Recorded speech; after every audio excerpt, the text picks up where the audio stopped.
Welcome again. The United States House Appropriations Committee will hold a joint congressional briefing on Tuesday to investigate rising reports of violence and alleged persecution of Christians in Nigeria.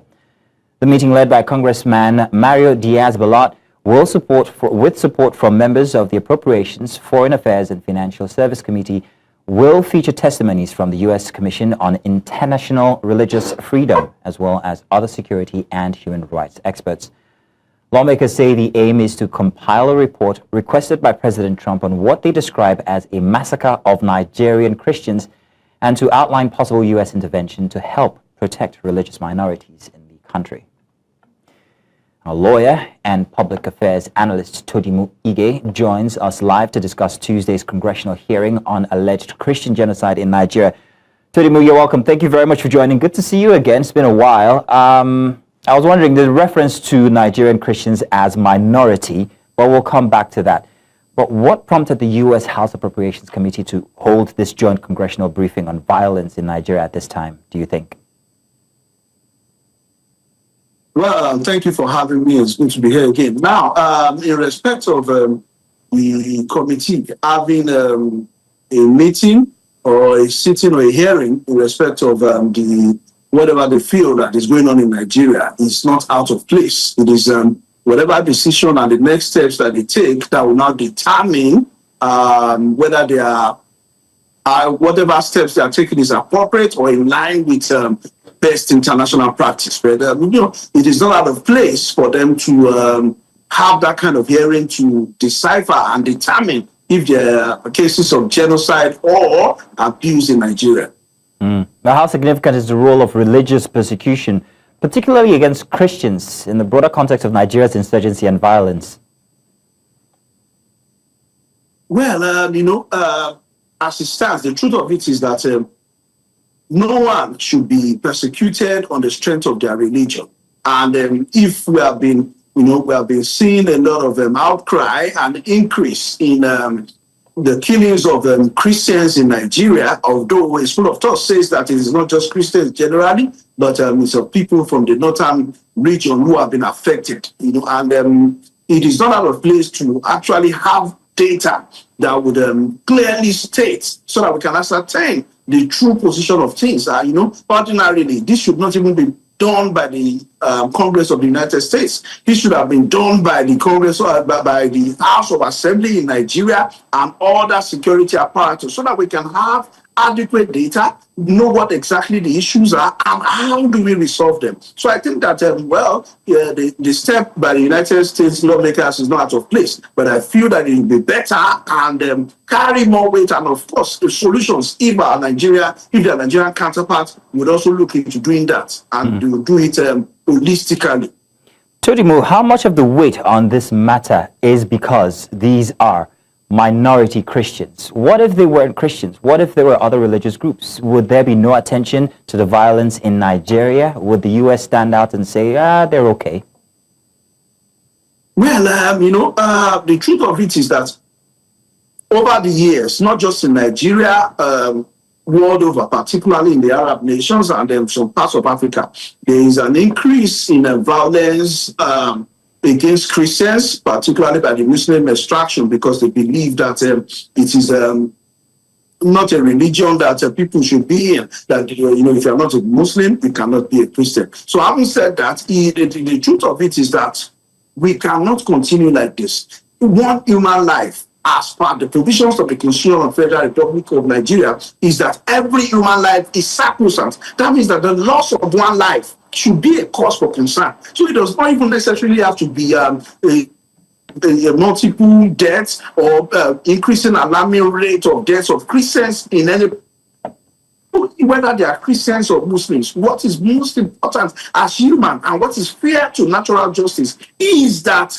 the life of human beings must be sacrosanct. If you were a dog, if you were a cow, people would complain about their deaths. How much more human beings? So it is unfair whether they are Christians or Muslims. And I say no to these matters being politicalized, because the truth of it is that any life lost is painful. So whether they are Christians or Muslims, because down the years, you might now see that there will be a shift and people will now start killing Muslims. And you say, oh, do we still have to go back again? And so why do we have to kill so many Muslims before people shout? The truth of it is that we should acknowledge that the life of anyone that is lost, once that person is an human being, as protected by the Constitution of the Federal Republic of Nigeria, it must be dealt with adequately. It's just worrying that it's become more about Christians than it has become more about human lives. But that aside, what kinds of interventions or supports do you think the U.S. could consider to help protect religious minorities in Nigeria?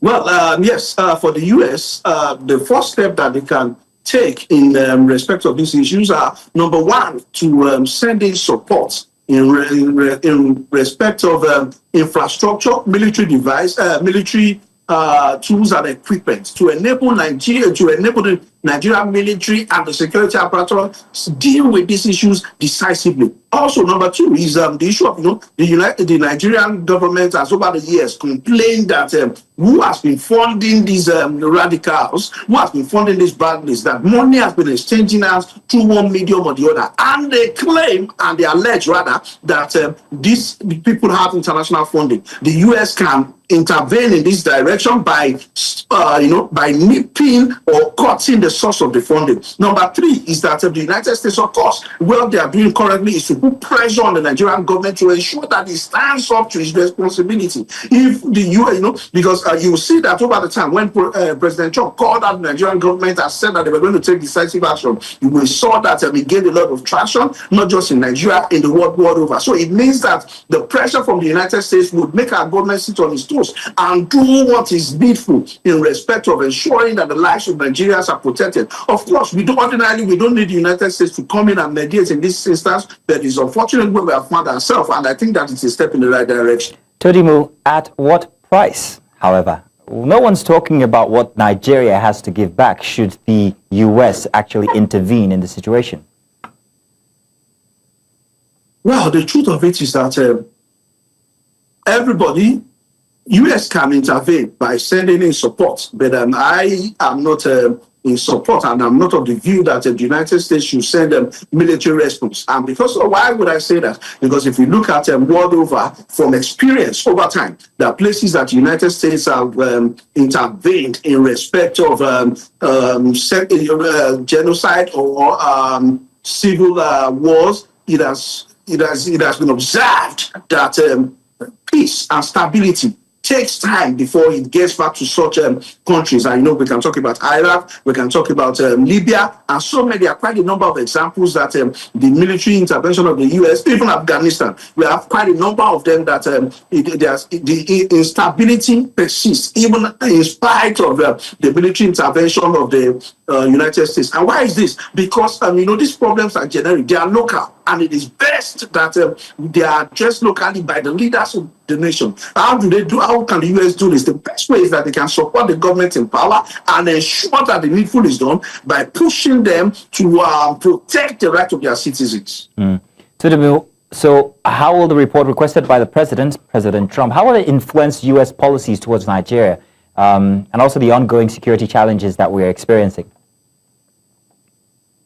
Yes. Now, the truth is, now if the U.S. conducts its intelligence, it conducts its hearing, and is able to discover the reason why, because the essence of this, before the military of the U.S. Intervenes, before the United States government intervenes, rather, what they are trying to do is to ascertain what exactly is the cause of this issue. And that's a very good move, because it is best most times to understand where the issues are coming from. We need to understand the issues from the source so that we can be able to deal with the issues adequately. And I think that the steps by the United States to conduct its own investigation, invite people to come and speak out their truth, and to also observe what exactly are the source so that we can deal with these issues from the root cause. So I think that is fair. So you think the entire process from when Trump designated Nigeria a country of particular interest up until now has been a proper process?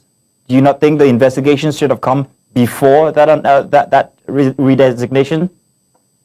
Yes. I also believe that the way President Trump called out Nigeria wasn't appropriate. You know, he put a lot of pressure, and I feel that they have gone the route of, they have retraced their steps by conducting this hearing. Though they would not come out boldly to say that, oh, we erred by designating Nigeria of particular interest without conducting investigations. So I think that having received emissaries from Nigeria, having heard from the Nigerian government and other pressure groups, the United States have seen that there is a need to ascertain and understand what exactly is going on in Nigeria and know how best to address the issue, so that it is not, on one side people are saying that it's genocide, on another side some people are saying no, it's political, on the other side people are saying that no, it's not just Christians that are being killed.